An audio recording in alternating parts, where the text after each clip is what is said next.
Hello, everyone. Welcome back to the second episode of the Unofficial Game Pass podcast. I am once again joined by my good friend Conor. Hello, everyone. And this week we're going to be looking at Remedy's Game of the Year nomination title, Control, from 2019. Kind of a brief synopsis of the game. It's a third-person sort of action/horror/science fiction experience, and it's created by, of course, Remedy, who are the same company that created games like Quantum Break and the award-winning Alan Wake. The game follows Jessie Faden, who's voiced by Courtney Hope, and it's sort of sets out as she tries to go and confront the Federal Bureau of Control, an organisation set up by the US government to contain and study paranormal events, or as they describe them, altered world events. However, Jessie finds herself thrust into the role of director of the Bureau, and our story sort of goes from there. This is the third or fourth time I think I've played this title since it initially came out back in 2019, and I have to say I thoroughly enjoyed it again. Obviously I have my discrepancies with every game, and Control is no different, but I would like to sort of start off with you, Conor, because this was your first time playing Control. Yes. Well, you may be disappointed to hear I probably enjoyed it significantly less than you, which, carries on our ranging opinions. But I had an interesting experience with Control in that I enjoyed it greatly at the beginning, and as I went on, enjoyed it less. Now, I'll explain what I mean, because when I started, you're put in quite an interesting situation where you are in this empty federal building, and you are Jessie Faden. You don't really know who Jessie Faden is at this stage. What you do get is that you're picking up collectibles. Are you happy with me to jump in like this? Yeah, go ahead. Go straight for it? Right. So you're picking up collectibles, and there's a lot of collectibles which at first seem a bit scattered. They're talking about ranging different things. And as you go on, you get to meet a few characters, and there's, a mystery unravels. Now, my experience of previous Remedy games, I know that Alan Wake was one of my favourite games when it came out, for the horror and the story. The atmosphere of that game was fantastic. One of my favourite games of the 360 era.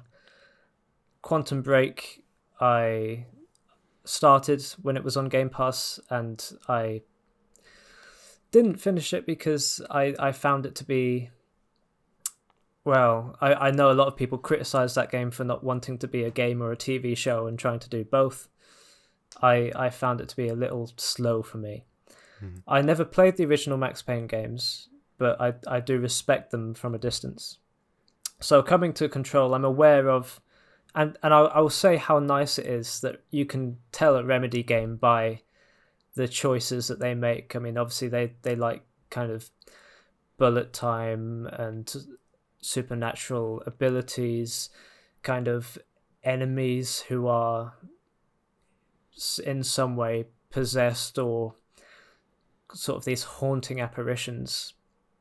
Well, I don't know what your experience of Remedy games are, Odhrán. Have you enjoyed them in the past? Yeah, well, see, Control was my first Remedy title, and then I went back to play Alan Wake after that, when I learned, and this is no secret, that one of the DLCs for Control involves Alan Wake, so I went back to play that before it came out, so that's only my real experience with it.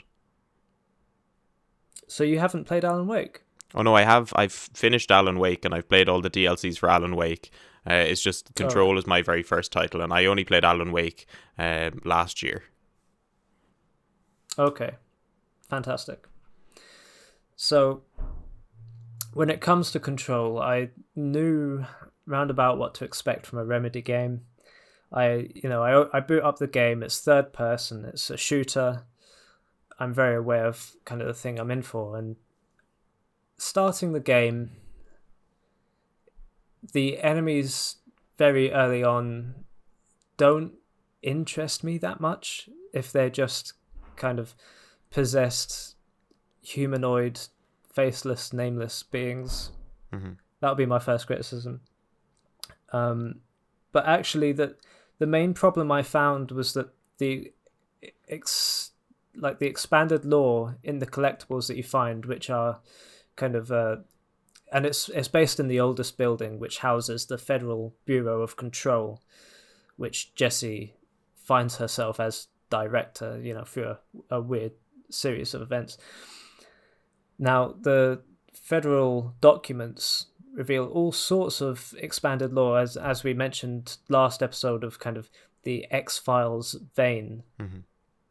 And I generally found these documents to be interesting, and there's even video files which contained quite a creepy puppet show. Yes, yeah. All these things which kind of hint at kind of plot points and have a quite creepy vibe. Now, I think around about the point where I discovered just how large the maps for this game were, and that there was more than one area, and that the sheer abundance of collectibles would mean that I would have to do a lot of reading if I were to continue to read each one, was the point that I dropped out of picking up. Well, I still picked up all the collectibles, but I stopped reading them. And roughly that is where I stopped enjoying Control. Mm-hmm. I don't know what you would say about the collectibles and about the abundance of stuff you can pick up. Mm-hmm. But it certainly felt like I'm being bombarded by pickups. Yeah, well, I know, especially from at least my first experience playing the game last year, I very much went on a similar path to you. I picked up all of the collectibles, and then kind of come late game, I was tending not to read them as much. I think they really gripped me at the beginning, as you were mentioning, but I think the content that's in them, there's just some documents, like there's repeats of some as well, with regards to, I know from my head, and again, this isn't a spoiler as such, there's a document that kind of is just a general overlay to staff within the Bureau of Control, like, what words to use when writing to a loved one who's had someone deceased, and you pick that up on, I think, 2 or 3 occasions. And obviously, yeah, an item's going to be repeated, or a file's going to be repeated, but to kind of pick it up and then read it again, it feels like almost a waste of time from what is, besides that, a really well-structured, intriguing, and, as you kind of mentioned, X-Files source of story. And I think that some of the collectibles really struck with me. I felt, I don't want to get into too many spoilers, but the main weapon of the game is a weapon that you pick up and connect with on a sort of either spiritual or organic way. It connects to you. Mm-hmm. And one of the collectibles talk of these kind of weapons or objects of power which occur through history, and makes a link to King Arthur's Excalibur. So, I'm wielding this gun-looking weapon, and I'm thinking, this could have been Excalibur or something like that. Is fantastic lore. Like, to connect to other stories that I'm aware of within this universe was really interesting. I thought, as a premise, there's so much you can do with this. Yeah. And, at the beginning of the game, I was really impressed on the game with a technical level, because whether you're dashing, meleeing, or when you get your abilities and you get to use telekinesis, it's really impressive how the environment interacts with the player, and how you can pick up things, move them around, destroy things, and how you can see them break apart precisely to how you've interacted with them. Like, I was so impressed. Like, technically, this game is phenomenal, I'd say. I imagine it would be really impressive on the Ultimate Edition running on the Series X. Yeah. If you don't mind, I just want to add on there a bit. You're kind of talking about the abilities and the service weapon. I think I'm in the same boat, that I think the abilities are very enjoyable to use, and they're implemented very well. I do have a few discrepancies with it, which I'll get on to now in a second, but I think especially, and now maybe this is just me being a bit unfair in the sense that I'm judging this as not just a singular game, but as a game by Remedy. And it's difficult to disassociate the company itself because it's made such brilliant games in the past. And it wouldn't be fair to then kind of look at it, say, on the same level of, say, the Medium as we looked at last week, or even an indie developer. I think you kind of go into a Remedy game with a certain a certain sense of a standard that needs to be met, and for the abilities that you're offered, whether it be levitate, shield,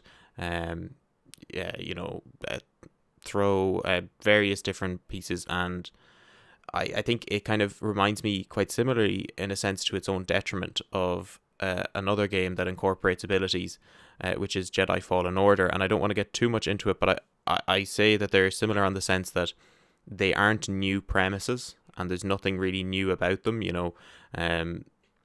Sort of the indoctrination feature or the mind control feature is very much ripped from games like, has been done before in games like Shadow of Mordor.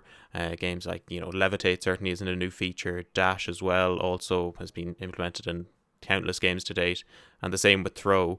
And it's not that I'm disappointed that these features were implemented. I just think they could have done more, considering it is Remedy and considering the stuff they've done in the past. I kind of expected maybe a bit more creative scope when it came to those features. Now, saying that, and I want to touch briefly on the service weapon as well. It's an interesting concept, and I love the lore behind it, as you were mentioning.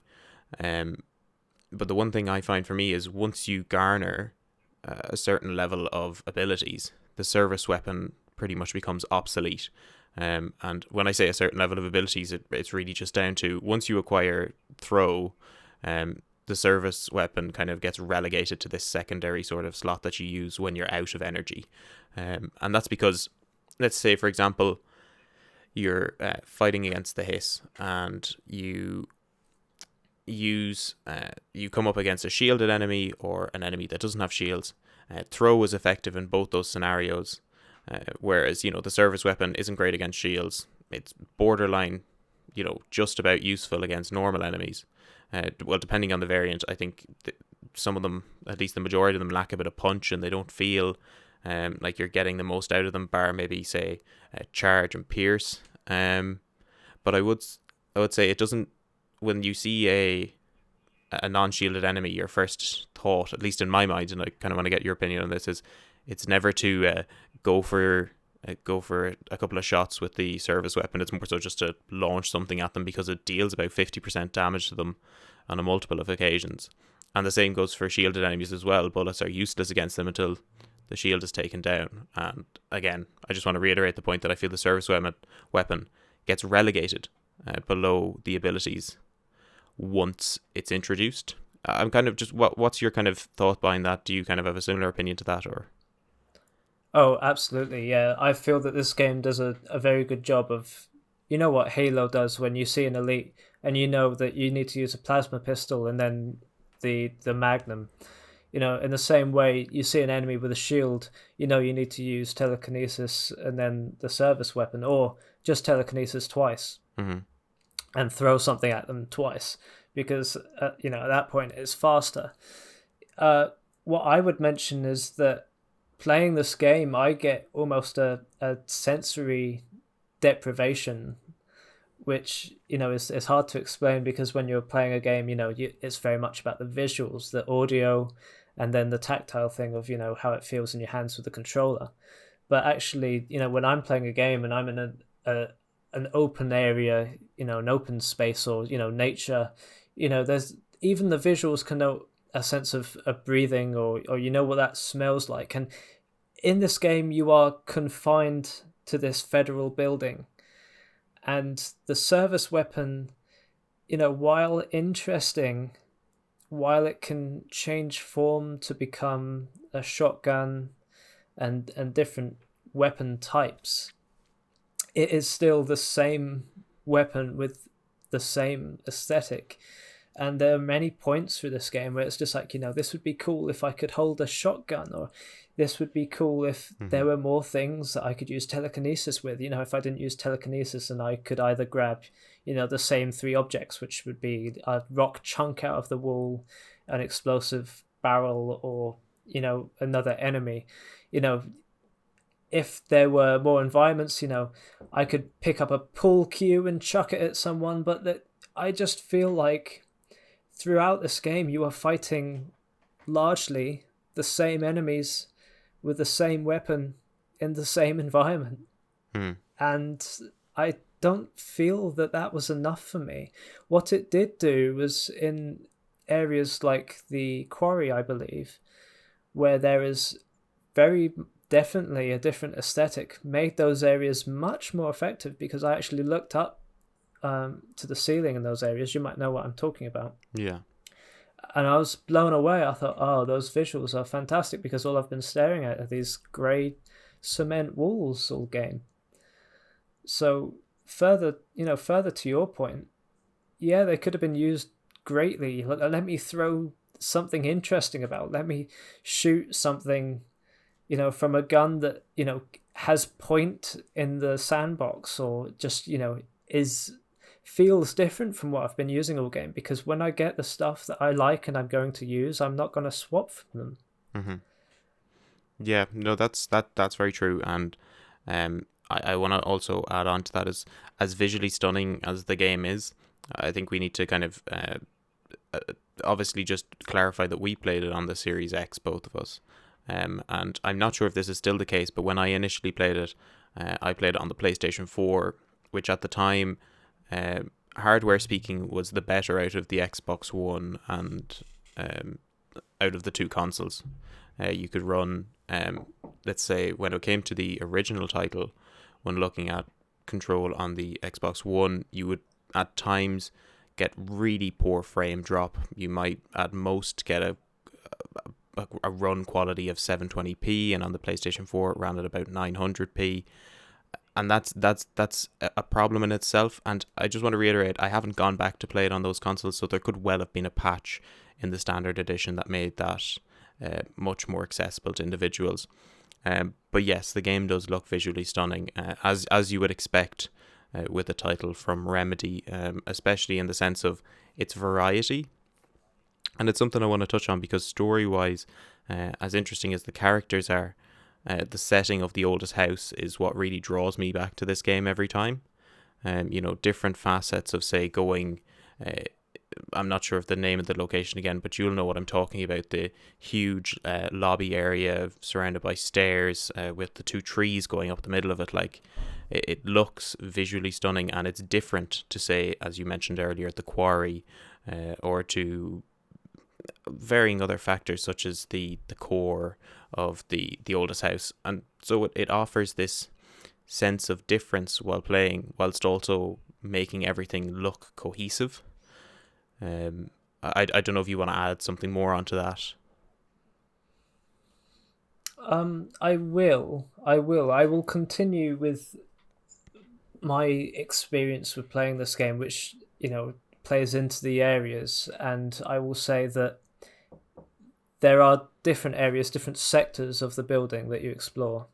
And the first one you explore, I was thinking, okay, so I've got to navigate my way from here to here based on the different missions I'm doing. Now, there's no point where you get a little pointer telling you where to go. There's no line on the floor. What you do is you press a button on the controller and it brings up a map, and you have to navigate your way to the little waypoint without the game ever telling you which way to go. Mm-hmm. Now, this was, I think, probably one of my main points of frustration with this game, because in the first area I was like, okay, it wants me to feel disorientated. This is a weird building with lots of facets and areas, and it's supposed to be confusing. And I get to all the areas, so I go, okay, I've built my knowledge of where to go in this area, so I'm ready to do all the sorts of missions they're going to send me on in this area. And then the point to where they send you to a different area, the second area, I literally must have sighed and hanged my head, because it was like a kick in the teeth. As I've just, navigated this area, so I know it. Finally, I've got it on the mini map, and then you give me a new area, and it's like, oh, there's a whole new area with, filled with collectibles that I have to navigate again.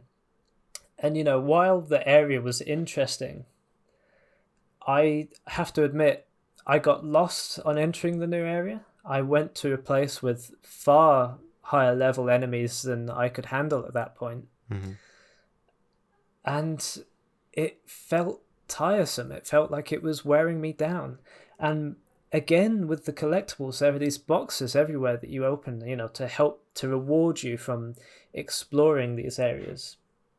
But the collectibles you actually get from them are, always repeating each other, and it's maybe not really something that you want or will use. Mm-hmm. And this comes to another point where when you want to upgrade things, there's a system in which it will let you upgrade your crafting so that you can craft higher tier collectibles, or mods, shall I say, personal mods and weapon mods. And I was looking at that and it was saying, okay, I need 2 house memory to be able to craft higher tier items. And it wasn't until the end of the game that I got the house memory that I needed, till literally I had finished the main story, that I think you can only get that material in like the last area. It's like, so why have a crafting system if you're going to deny me from crafting the tiered items that I want until the end of the game? Because there's no point of me crafting common items because I've already found better collectibles in the boxes. Mm-hmm. So that was extremely confusing for me. Both the map system and then the craft and collectible system. Mm-hmm. And I will just say about the map as well that during my gameplay, multiple times I pressed the button for that map to come up, and the location names would come up, but the map itself with all the rooms would not display. I don't know if you found that as well. I didn't on this playthrough, but I think to at least a majority of the extent, I think the game is so ingrained in my mind at this stage that I kind of know where I'm going. But I imagine for sort of a newer player coming into it on their first playthrough, and it is a confusing layout to get. I know on a couple of occasions on my first playthrough I had to look up where I had to go for certain bits, and the lack of an objective indicator in some cases adds to the gameplay. I quite enjoy the ability to map my own route and kind of figure out where I have to go, but then on other occasions it gets very tedious, as you mentioned, and trying to navigate around the oldest house, because it is such an unpredictable place, because you can have gaps in the ceiling or in the wall that maybe you wouldn't notice or you wouldn't have become accustomed to noticing yet. As well on the feature of inventory management and using upgrade items, I think having a cap on the stuff that you first of all take into your inventory seems a bit ridiculous in a game like this, considering Jessie's able to go around with like 6 different service weapons in her back pocket and also carry all this, as you mentioned, like house memory and other collectible items that are used to craft upgrades. So to then put a limit on the amount of upgrades you can have seems kind of like, I don't know, putting a chip as a door like as a door stopper. Like, it's not very effective and it just kind of annoys people. Sorry, that was a really stupid analogy. But with regards to, say, like, as you mentioned, you're picking up sort of abilities and weapon upgrades that sometimes double over and are very much often duplicates. I feel like there should have been some system, at least when you're coming to mid and late game, where the stuff you pick up is of a certain rarity and isn't a duplicate of what you already have. There should be a choice, because like if you're going late game and you're getting a common lowest tier weapon upgrade, you're not going to use that, and you're just going to waste time going in to get rid of stuff in your inventory when you could be using that time going off exploring side quests, channeling the main story and whatnot. So it's a good game. It has a solid backbone. There's just a lot of little nitpick parts, and well, there are some major bits as well that we've kind of touched on, but I think there's a lot of sort of gameplay elements that add up to this sort of frustration, I think is the word I'm looking for. I don't know if you'd agree with that. It is absolutely frustration. I will say, if I wasn't playing this for the podcast, I probably would have stopped and not completed it. I think that there's such a good game under this, and I'm bemused by the choices and the implementation of the systems, and what does this game want to be? Because there's kind of RPG elements where you're upgrading things and side missions, but then it sort of feels like actually it's rewarding you for taking the linear path, and I don't feel very rewarded at any point in this game for all the options it gives you. Yeah, that is true. All right. Although I think I don't know if you want to touch on more bits, but I'd kind of like to steer over a bit more to the story aspect of the game, and we'll do it in a sort of a spoiler-free territory, because we'll obviously have our spoiler talk after this, which will be released on Tuesday. But I think again, similar to the medium last week, I think the story is where this game excels. And I don't know if you want to start off with the story here. I will let you talk about the story first, because I think my take on the story might be different to yours. Yeah, so I kind of gave a brief outline to how the premise is set up for this game, just at the beginning of the episode. But kind of to expand on it, one part I left out is at the very beginning, you're introduced to Jessie Faden, who has gone to the Bureau of Control to locate her brother, who went missing due to an altered world event that becomes fairly well known to the player early on.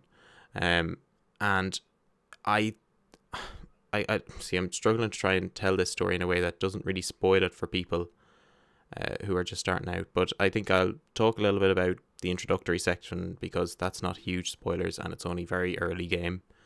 You're introduced very quickly to, at least in my opinion, probably one of my favourite characters in the game, which is Ati, who's the sort of the janitor of the oldest house in the Bureau of Control, who we later learn varying things about that only kind of intrigue me more as to the premise behind him. But he's kind of this odd fellow. Like, you can tell there's something not wholly right with him at the beginning, and you also get a sense of how the Bureau kind of functions, especially with the mechanics to moving rooms and the way areas are morphed and deformed in the first very section, when you go up the stairs at the foyer of the Bureau of Control, and if you go too far and you meet Ati, if you attempt to go back then to the foyer, it's blocked off and the room has changed and there's no way for you to get back there unless you go the other way, which then subsequently brings you back to the foyer, even though that wasn't an option beforehand. So the room changes and kind of messes with your head, and there's an elevator then in that position to where you first came in that wasn't there beforehand. So it already is presenting you with this idea that you are in an area that is not bound by the normal laws of physics or reality, for that matter. I think the main strength of this story is that, one, it has a fantastic setting, as we mentioned earlier, that presents you with a large array of varying environments that all feel connected together in some way or another through the oldest house. And the second thing is that the actors, I say actors and voice actors because Remedy do this thing in pretty much all their games where there's an element of real life acting incorporated. In this case, it's with the sort of the video documentaries that Casper Darling leaves around throughout the game. So the performances both in real life and through voice acting are both phenomenal. There's some story elements that I kind of want to touch into more in the sort of the spoiler episode, which I don't think are worth talking about here just yet. But I do want to say that the writers Sam Lake and Josh Stubbs, I think, did a really good job at creating a compelling, interesting story for the most part. And the characters are a little strange, but I've kind of come to the conclusion that, you know, you'd want to be a little strange if you were working in the Federal Bureau of Control, given the line of work. They're fleshed out quite well. At least the majority of them are. There's maybe one or two discrepancies I have with them, but overall, I love the inspiration it takes from the SCP universe, which, for those who don't know, is the Secure, Contain, Protect. Sort of, it was a fan idealized website that kind of, you know, had user submitted, I'm going to use the terminology of Control, altered world events that this game clearly takes very good inspiration from. And one of the examples of that is the fridge segment, which I won't go into anymore until the spoiler episode, but just I know you'll know what I'm talking about, Connor. There's a lot of brilliantly scripted story moments in this that incorporates both the sort of the open world aspect to it as well. I've rambled on a little bit, but there's just so much I love about the story element of this game. And I kind of want to see what your thoughts are, just kind of adding on from that. Oh man, I feel for the beginning section of this game, I was not enthralled by the story because I failed to recognize that there was enough of a presence of one. I felt like I was handed off to different characters in different areas who had different jobs from me, and it wasn't until maybe about halfway through that things started to get interesting for me. Although I will say, and we'll talk about this in the spoiler episode, I don't think the payoff satisfied me. Mm-hmm. But, I mean, it's hard. I don't know if you have more of a knowledge of the story because you were reading more of the collectibles. I recognize there are massive things I would have missed, and generally I think of myself as a casual gamer who plays in the small time they have. So when I play a game, I will usually do it trying to play it quite linearly to get when I hop on for an hour, I want to feel like I've accomplished something in that hour. I don't want to play games where after half an hour I've only just started to get into the systems that build up rewarding gameplay. I want to feel like I've shot up some enemies and had some fun. So perhaps I didn't delve into this game enough to appreciate the expanded narrative, but it definitely did some things that were interesting, and I'm looking forward to discussing what worked for me and what didn't. I would, yeah, no, that's a fair point. I think a large level of the story, or at least in-depth narrative of this, has to be kind of actively sought out, or is that even a word? Actively looked for.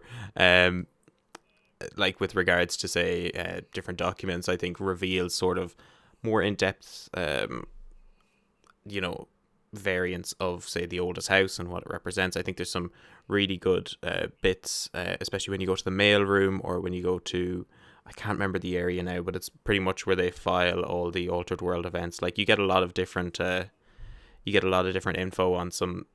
I would suppose that's the real inspiration from SCP, the sort of the documents talking about, the different altered world events. Like, it really fleshes out that universe to make it feel like the Hiss aren't the only thing in the world that have ever been altered, or the items that you pick up along the way have been the only things altered. There are stuff that you still haven't seen out there that do exist.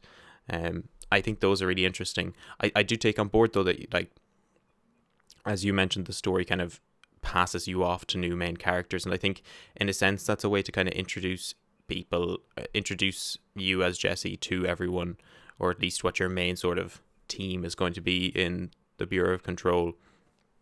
However, saying that, it could have been done better. Like, there's certain discrepancies where, like, and this is no major spoiler at all, but Jesse kind of forgets completely about her brother Dylan for, like, certain segments when you feel like she should really be asking questions about where is he and what's going on.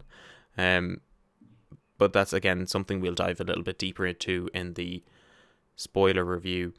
I'm kind of, funnily enough, I'm kind of struggling to think of other things that we should really touch on that don't involve spoilers outside of story and gameplay. If you have anything else you think might be I do have a few things built up that I can clear quickly. Something stuck in my head about what you said with the service weapon and how it becomes obsolete.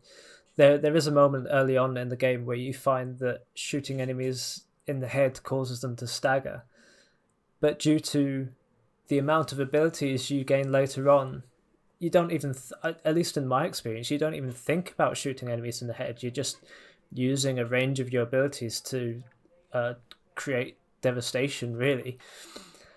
Now,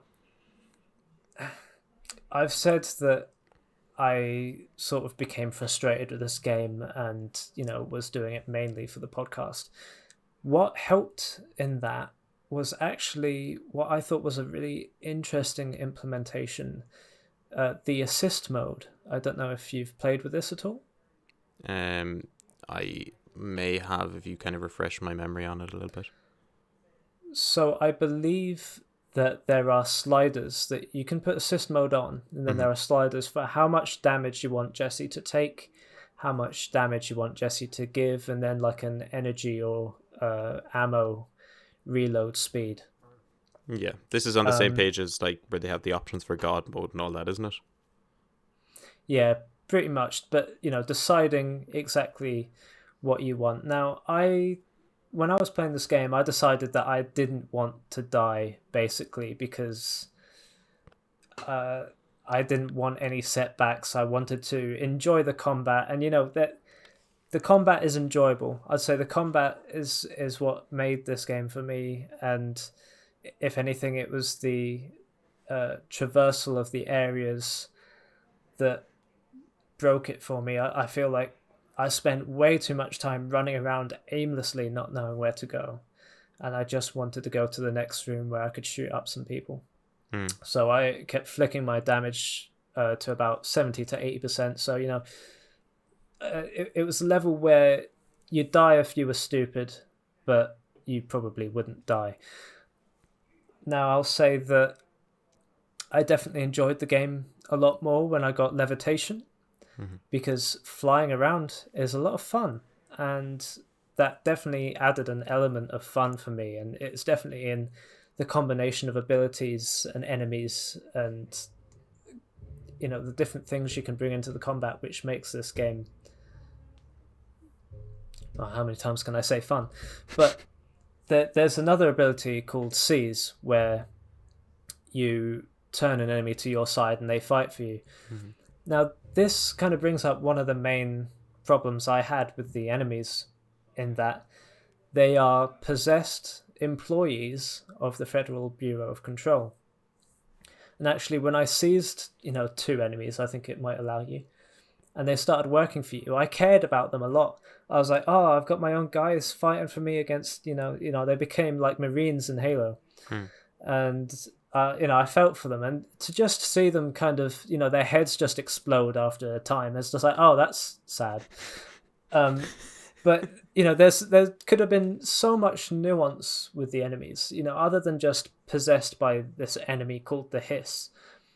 What if they had that Bioshock thing of, harvest or rescue, with little sisters?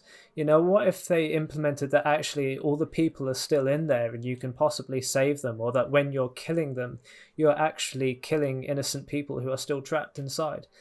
There could have been so much complexity to that enemy, and I feel like seizing, while yes, just a combat strategy in which you get enemies onto your side, there could have been nuance to that, and I'm disappointed that that wasn't there.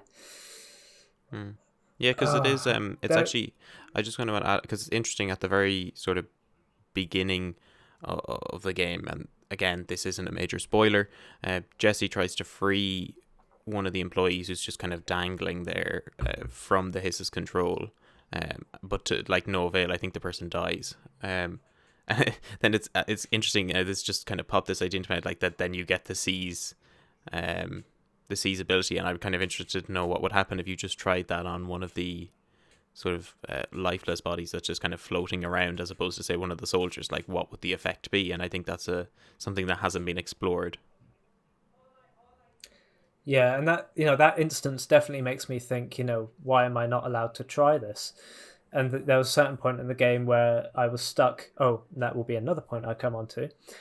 That I didn't know what to do, so I started shooting the floating bodies in the air. And there are floating people who are kind of consumed by the hiss but aren't made antagonistic. Hmm. And I shot them, and they just sort of exploded into dust or vapor or whatever. And I felt bad because there could have still been people, but no, apparently not. But there are various games which, again, like the Medium, I had to look up a few of the puzzles. I even messaged you, Odhrán, saying, "What am I doing here? There's these whiteboards with symbols on," and it turns out That's a for the common particular puzzle, problem for a lot of people. I think that one. for that particular puzzle, I think I would have struggled with a pen and paper. But there's nowhere where there's nowhere where the game would tell you might need a pen and paper for this section. So I assumed, no, I'm being dumb. The game would leave me more clues than this, where no, it actually wants you to be like an Einstein, inhabit Caspar Darling's mind for a minute. Hmm. And there are various times where there's puzzles with power boxes, and I'd simply get stuck because what am I doing here? It's not made clear to me, and I'd look it up and I go, oh, it wants me to do that, but there's no way I would know to do that, because on one hand you give me these power boxes, you give me the power slots, I put the power boxes in. How am I supposed to know that I have to take the left one out? Mm-hmm. It would be me playing about, I suppose, and think, oh, I've solved it. But there are many times, and there's many times where you're traversing a hotel as well, and there's a particular puzzle in the hotel where you ring the bell and a door opens, and you go in the door and you come out the door and you ring the bell and you go in the door again. And now for me, I did not recognize that when you ring the bell it actually changes which door opens, because the room looks exactly the same. So I didn't get that was like a spot the difference puzzle. I feel like throughout this game, I think I've heard people compare it to like a retro PS2 game where you're calling up your friends and going, oh, have you tried this? Or, oh, what's the solution to this thing? But pre-internet where you couldn't do that and there are secrets hidden. But I feel like those shouldn't be hidden in the narrative where you have to progress, because there's just such a lack of direction in the instructions it gives you. And, maybe this plays into the disorientation of the oldest building that I was talking about earlier, where you are in this strange, confusing place and Jessie does feel out of her element.